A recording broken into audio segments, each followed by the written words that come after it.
Welcome to another video making top grades easy. Question 3, paper 2 is worth 12 marks. That means you have 1.5 minutes per mark. You've got 16 minutes to answer this question. But what do you have to put in your answer in order to get full marks? Well, the question is always the same. How does the writer use language to whatever it is? So it's always a language question. Because it's a language question, you know, hey, that means I've always got to quote. How many paragraphs, say students? Well, the answer is, it depends, and I'm going to show you why it depends. And I'm also going to show you why paragraphs is not the way to think about this question. It is actually the number of explanations you give. So, this is easy to remember. There are 12 marks. You need 12 explanations. Students will say to me, but how do I know if that's detailed? And do they have to be explanations in P paragraphs or petal paragraphs or peel paragraphs? All that is a distraction which will become, I hope, easy for you to understand when you see what my method is. It is the simplest method you'll ever meet. So, I am going to start by making a point, then I'm going to quote. That's common to any paragraph structure that teachers teach anywhere in the country, I'm pretty sure. Then I'm going to explain. How am I going to explain? I'm going to use this word, implies, or I'm going to use this word, suggests, or reveals. Does the examiner mind which of those I use? No, you can use shows.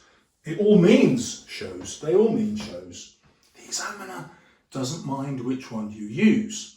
In order to sound more fluent, it's nice to cycle through them, but it isn't necessary. You could write implies for each and every explanation. Now, if I'm using the word implies or suggests or reveals, whichever one it is, if I use it 12 times, that is an easy way for me to know I'm writing 12 explanations. In real life, what will that look like? Well, I'm bound to be able to find a quote to write about, and then I'm going to write an explanation about it. So the most obvious one is that. I'm just going to make a point, quote, and write an explanation about it. 1 mark. Do that 12 times. So I could have 12 of those. Or I might be someone who has a lot to say about a particular quotation. So I might have 1, 2, 3 different explanations about the same quote, conceivably. So let's imagine I did 2 explanations for each quote. Well, then I wouldn't have to write 12. 2 explanations, I'd only have to write 6 of them. This is why the number of paragraphs you write is not the answer, it's the number of explanations. Obviously, you can't write an explanation if you haven't got a quote. So the next question is, well, what quotes does the examiner want me to use? The short answer is, the examiner doesn't care which quotes you use. Like, there isn't a list in the mark scheme. There's no quote that the examiner is looking for. Now that is great news. There is something else to help us, and that's the passage. Every single year, the examiners pick passages which are full, like crammed full of quotes that will just drip like honey from heaven. They're just there. You could almost shut your eyes, put your finger on the paper, and bam, it would hit a quote that you're looking for. You do obviously have to talk about methods, and these are the top methods that come up every single year. There will always be a metaphor. There will always be a simile. Like, that's 99% guaranteed. That's not quite always, is it? Often, these will give you a personification. Not always, okay? But it's very likely to come up. Personification will always be a simile or a metaphor. So these two are almost definite. This is highly probable. Alliteration, always. Sibilance, nearly always. Sibilance is just where it's the same as alliteration, but just using the letter S, or the sound S, as in practice, which is a C, or ice, which is a C. So it's S or C that sounds like S. There will always be contrast. So you get, young and old, rich and poor, tall and short. There will always be some contrast in there. That's always a method. There will always be emotive language, where the writer has chosen either some really positive language to make you feel positive towards something, or some really negative language to make you feel negative towards something. That will always be there.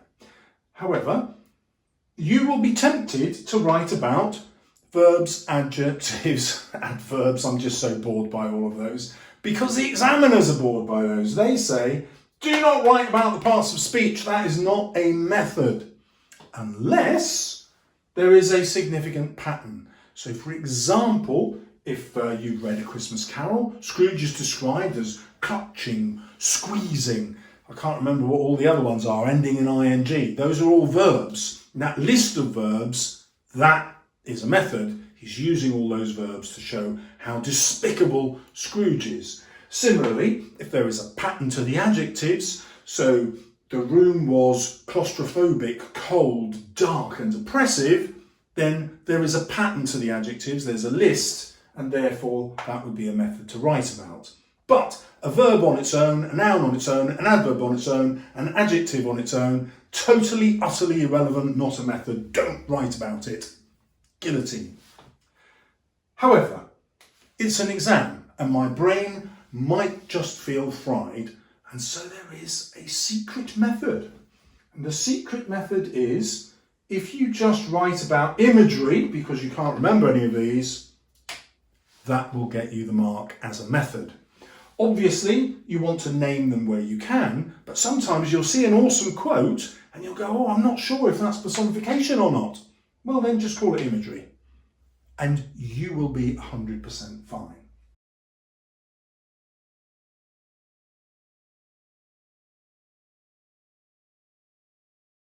Now you might be worried and saying, look, Mr. Salles, that all makes sense to me, but it's utterly and completely different to what my teacher has told me.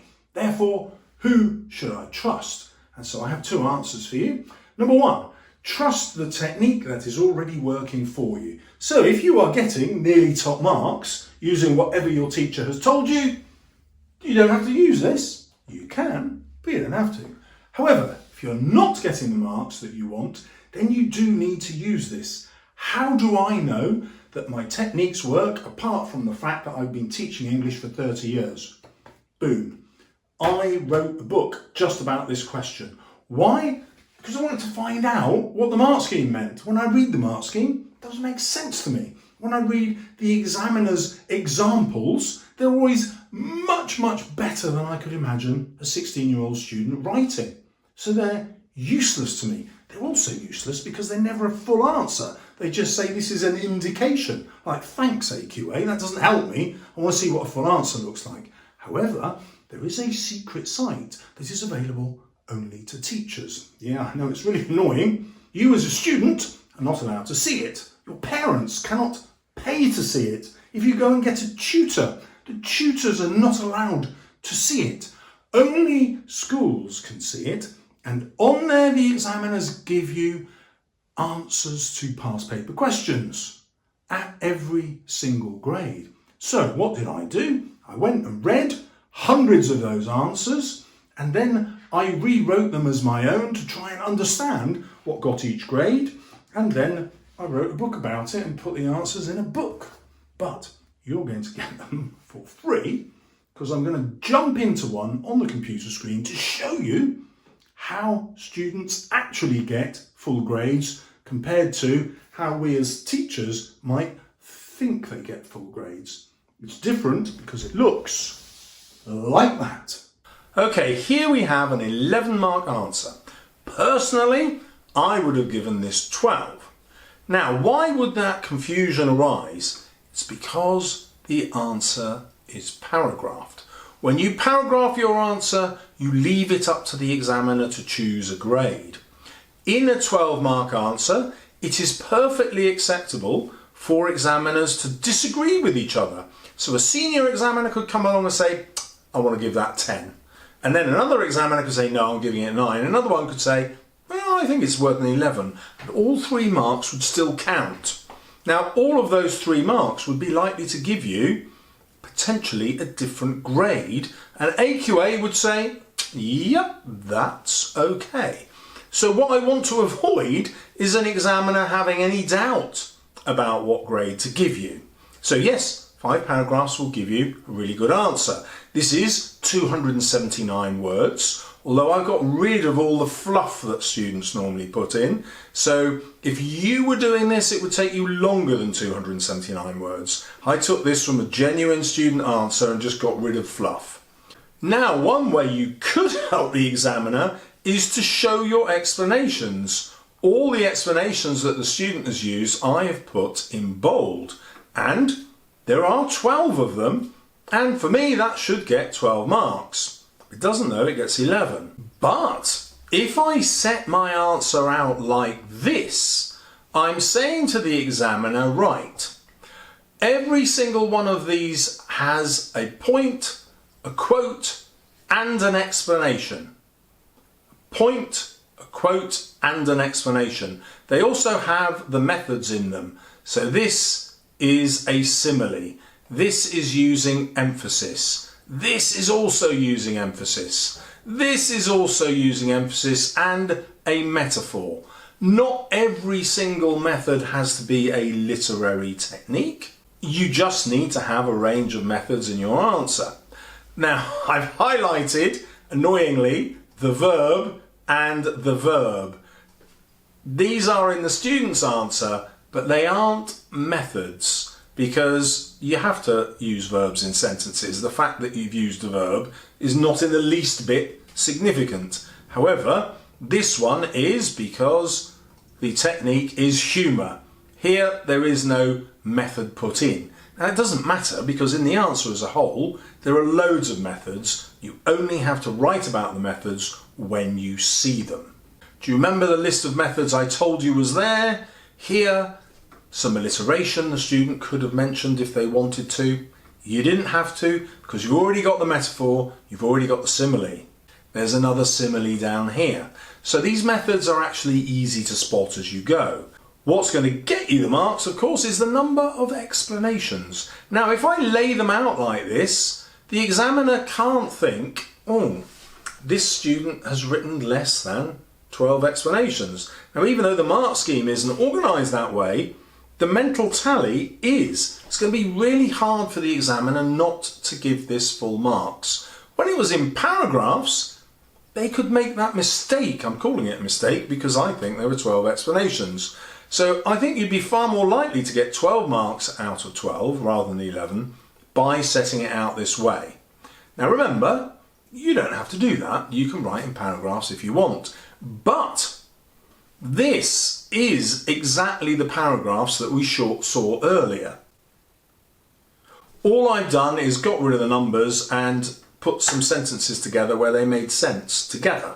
Okay, so I haven't changed the answer in any way, but I've laid it out in a way that the examiner is going to have to look at and think, right, why can't I give this 12 marks? Because there are 12 explanations. It makes it much harder for the examiner not to give you the mark that you deserve. Now, you know, let's imagine you've written 8 explanations, and that might only have been in 2 big paragraphs. The examiner is going to look at those paragraphs and they're going to weigh it up and they're going to come to a subjective opinion. But if instead you've written out 8 explanations, bosh, there you go, examiner, I dare you not to give me 8 marks. Well, the only reason they would not give you 8 marks is if they thought one of the explanations was wrong because you totally misunderstood the quote.